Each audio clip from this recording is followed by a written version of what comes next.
Nah, terus bab berikutnya di buku lo itu ada ngomongin fundamental juga. Iya. Berarti itu penting banget ketika kita nyeleksi saham-saham di awal. Iya, paling penting justru fundamental Bang. Kalau menurut gue ya baik lu trading atau lu invest, mesti paham fundamentalnya dulu. Karena kan kalau misalnya trading, kebanyakan ya mungkin orang cuma lihat chart, tapi nggak ngerti di balik itu tuh apa yang terjadi. Nah, gue berpandangan apa yang terjadi di chart itu tuh pasti ada hubungannya sama fundamental, dan kedua psikologinya market. Nah, ini yang mungkin yang harus dilihat banget tuh kenapa fundamental penting. Jadi di balik saham apapun yang lu pilih kan pasti ada perusahaannya. Nah, itu fundamental buat mempelajari perusahaan itu. Ketika kita bicara fundamental, yang lo lihat apa? Katakanlah gue buka aplikasi ini, Iya. sekuritas. Tuh kan ada banyak tuh kalau ada fundamental analisanya tuh. Iya. Ada variabel-variabel yang lo pick lah.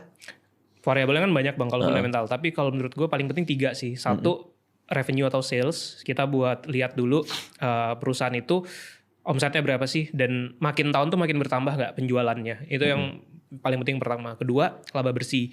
Kan kalau salesnya naik terus tapi laba bersihnya stagnan, lama-lama growth perusahaannya terbatas. Jadi gue lihat revenue atau sales, lihat laba bersih, net profit, sama gue biasa ngitung pertumbuhan laba perusahaan itu 3 atau 5 tahun ke belakang.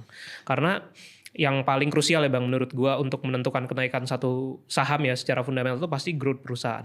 Jadi kalau perusahaannya menengah tapi lama-lama makin gede kan value-nya akan naik, harapannya harga sahamnya juga naik gitu. Berarti artinya lo bikin prediction buat perusahaannya kan? Kira-kira gitu ya? Iya, kira-kira kita punya perkiraan lah tahun depan kayak gimana, 2 tahun dan seterusnya. Artinya lo ngelihat ketika lo menentukan satu perusahaan revenue-nya bertambah, gimana cara lo menentukan growth-nya dia ke depan? Apakah secara kualitatif lo lihat rencana-rencana manajemennya atau apanya? Yang pasti kalau gue gampangnya biasa gini Bang, lihat outlook mereka buat tahun depan gimana. Contoh paling gampang di perbankan ya kalau kita bicara satu sektor misalnya. Nah, tiap tahun itu kan biasa akan ada di share tuh di presentasi outlook growth credit mereka berapa gitu. Nah, mungkin kalau buat yang baru mulai kan pasti pusingnya buat ngeliatin itu. Tapi kalau makin lama kita ngikutin satu perusahaan, kayak contoh satu bank dia nargetin growth creditnya 10 atau 12% setahun. Paling nggak kita bisa punya asumsi, kira-kira revenue-nya mungkin tumbuh segitu. Nah paling kita cobalah bikin perkiraan kira-kira potensi net profitnya berapa untuk tahun depan atau 2 tahun ke depan.